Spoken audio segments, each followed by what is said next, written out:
Indeed. But I don't know, I low-key dislike the Selena pick here at the stage. They can add another tanky hero. Kufra, go! But no. It's gonna be, they're banking on the damage. Oh, I kind of like it though, right? Selena is not necessarily dependent on that level 4, so that early game is gonna be really tough for Evos. And plus, it's paired with a Valentina. It's all about comfort. It's all about prio. So for comfort, I think Orifire have gotten a pretty comfortable draft. They know and they enjoy all the heroes that they have picked up. But again, does it work in the highest level here up against EVO's Legends? A very good EVO's Legends with a WCG trio here today.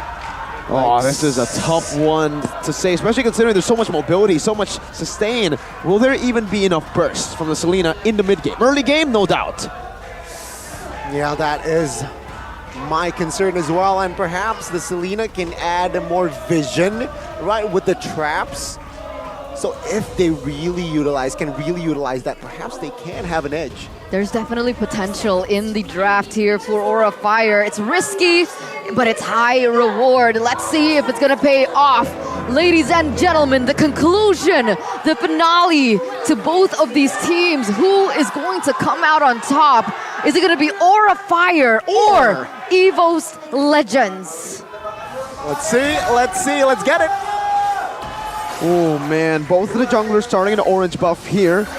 Obviously, Fredrin's gonna have a better time at clearing that out for a bit, but again, let's take a look at the emblems here. And what always draws me to Sutsujin is his very interesting emblems. He always goes for the emblems that are not really, standard. He always goes for Lethal Ignition, even for Ling, and usually for heroes like even the Fredrin. I think he was one of the first to go for the Quantum Charge, and now even Impure Rage. When Van and most of the other Bakshias go for the tanky options, seems like for Sutsujin, it's still Impure Rage.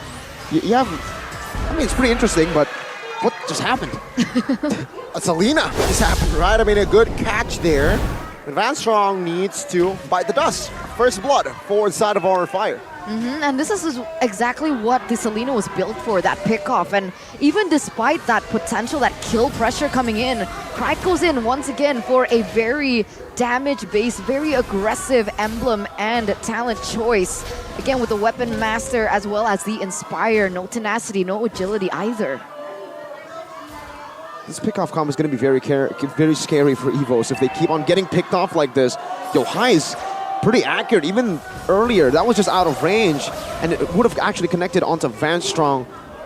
And he's a very, very vulnerable target. It's a Lethal Ignition for High. Looking at the other emblems for High, I want to check it out as well. He went for Weapon Mastery and Rupture, so there's going to be a lot of damage from this guy. Good penalty zone on towards Van. No clear follow-up though. Both junglers just hovering around. Bracel's Wrath and Retribution will find the first neutral objective of the game. Good take. I feel like the penalty zone earlier on was used a little prematurely. If they really wanted to go for the contest on the turtle, then he should have done it right before that perfect timing, right? To deny that Retribution, but High just really having fun. Oh, took a look at the combination here, the Bruce Passion, but it's a 4 feet too. Similar to what we saw earlier on. It was actually Gyo Joshua who was Aura Fire as well beforehand. I like the courage coming in from Aura Fire. I like their drafts. It has potential. Sure, that window of opportunity is slim, especially for Aura Fire here in the early game, but like you mentioned earlier on, Miracle, Weapon Master on a Selena. Right? We understand that the Selena falls off dearly in that mid towards that late game, and they're trying to change things, give a little bit more opportunity in the late game by using Weapon Master and just banking on the damage. I agree, it does give him more presence in the late game, but I think it's still going to be him falling off. I think it's more so for the mid game here. When he gets the item Power Spike, he's going to have one-shot power. He's going to have one-tap power. So the burst is definitely going to be even bigger of a threat to EVO's Legends now with Weapon Mastery. Oh, let's see, indeed. Seems like both teams rotating towards the bot. Good shield unity. Zin caught off guard there with the puppet string as well.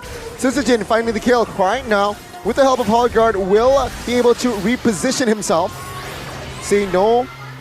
Feather airstrike, there you go. Feather airstrike will be popped.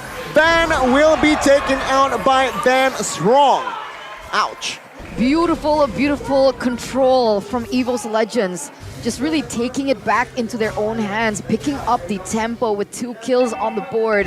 They should have the numbers advantage if they want to go for more just presence on the map. It looks like Sutsujin are going to be focused on his own buff first before he even thinks about going for that engage onto the neutral objective. Turtle. He needs to. He's 1 level down. Now he's finally caught up with Van, but still, it's a lead for Aura Fire nonetheless. Remember though, for Aura Fire, it's kind of the same thing that's happening in game number 2. For Aura, they need to just weather out the storm. They just need to wait for Kabuki to get through that item power spike. For EVOS, there's much more pressure on them to control the early game. And if this continues, Aura Fire will have a very similar game to game number 2. EVOS need to find an opening some way, maybe through ganks in the side lane, because if that doesn't happen... Oh, good taunt. Pride was even confident that he will be able to get out. Take a look at Uranus though. Okay, I thought Uranus was going to flank, but no. Yeah, not just yet. Audience prediction though, with the Samsung Galaxy Z Fold 5, Z Flip Very 5. close. Very close between both of these teams. Very different to what we saw earlier on, but here it is, the power spike coming in for Bronze. Picking up that BOD.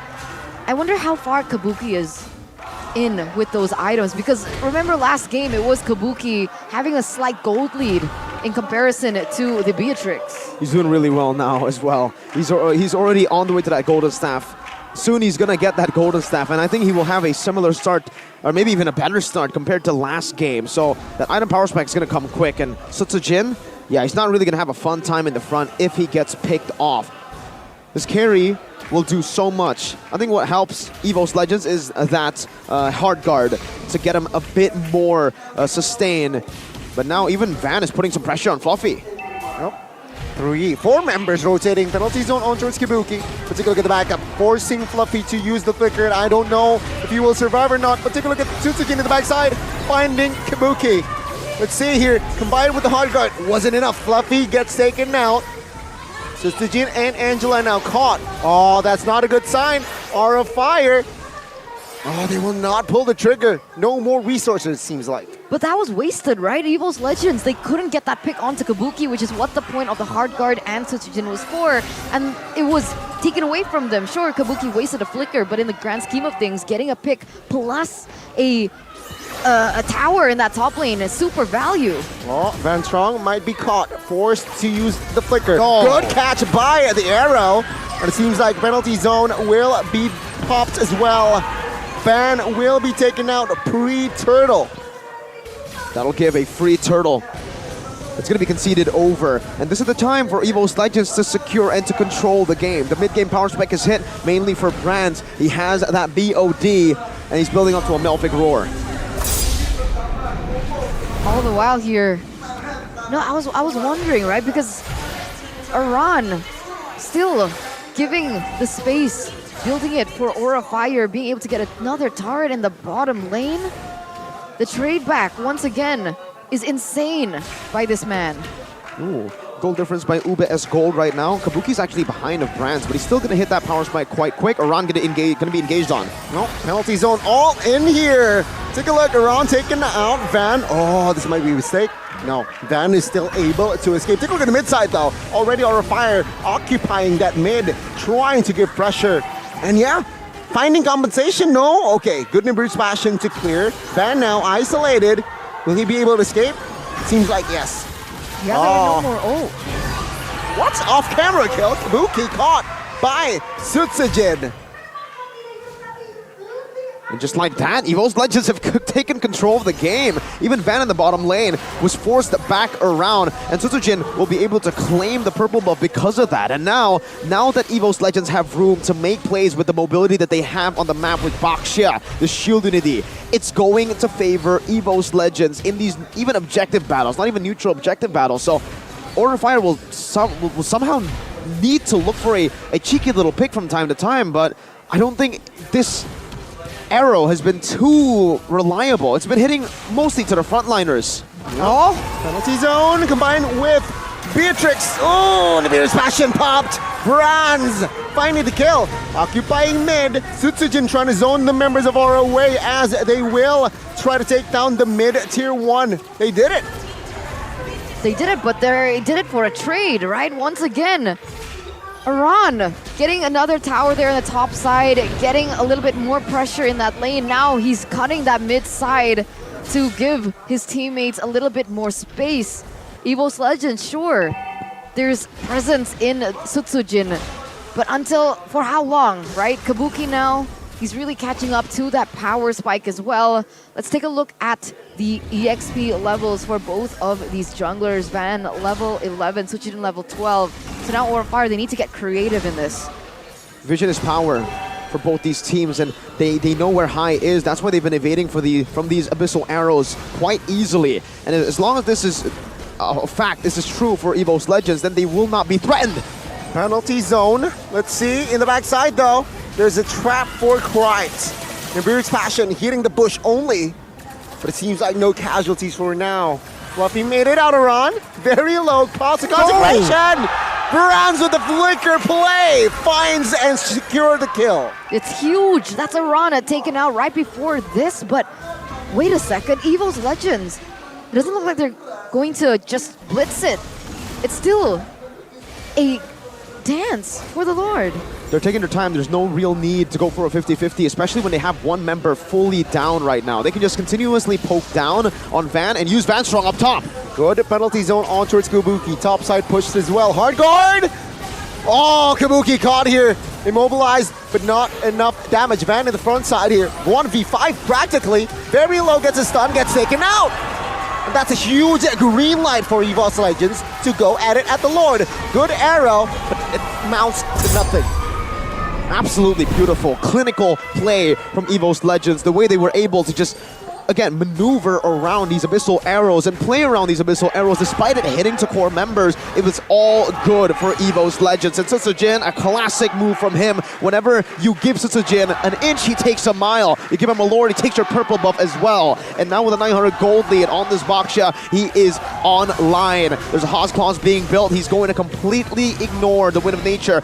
Brand secures the Haas Claws, and now this is a big problem for Aura Fire. Brands can melt the front line and cannot be melted down. Ow! SOS, somebody come save Zen. And now EVO's Legends will go again. Nibiru's passion just to poke. Base turret still up for the side of EVO's Legends, but then they will lose all the tier 2s. It's difficult, right? In these team fights, Fluffy has been just doing a spectacular job at making Kabuki busy. He doesn't necessarily have to take him down, just get him low enough. Let's see, there we go. Empty zone again. Deja vu as game 1, and Van will fall. EVO's Legends walking with the Lord now, looking for that base turret in the mid lane. Kabuki trying to clear the Lord. Will he be able to do it? It seems like for now, EVO's Legends' agenda will just be the base turrets. And now Kabuki's actually picked up the DHS, so he has a little bit more say in the damage. As once again, this mid lane is still pushing in. Iran trying to do his best to just absorb all that damage here. Base turret now. Again, the agenda of EVO's Legends. All base turrets now taken out. EVO's Legends, full offense, Aura Fire, full defense. No one hasn't pulled the trigger just yet. He's looking for opening high. Flanking, does not get it. Fluffy has his ultimate though, so I think they're waiting on that right now. Okay, Feather Airstrike. Not cancelled though, the taunt comes in. Brands finds the kill, Iran gets taken out as well. As EVO's Legends, Fluffy has the final say. As Aura Fire lost to EVO's Legends. The White Tigers walk into the Dragon's Den and walk out as victors with a dragon head in hand. And that is a huge statement from EVO's. And it must be painful for Aura Fire to lose.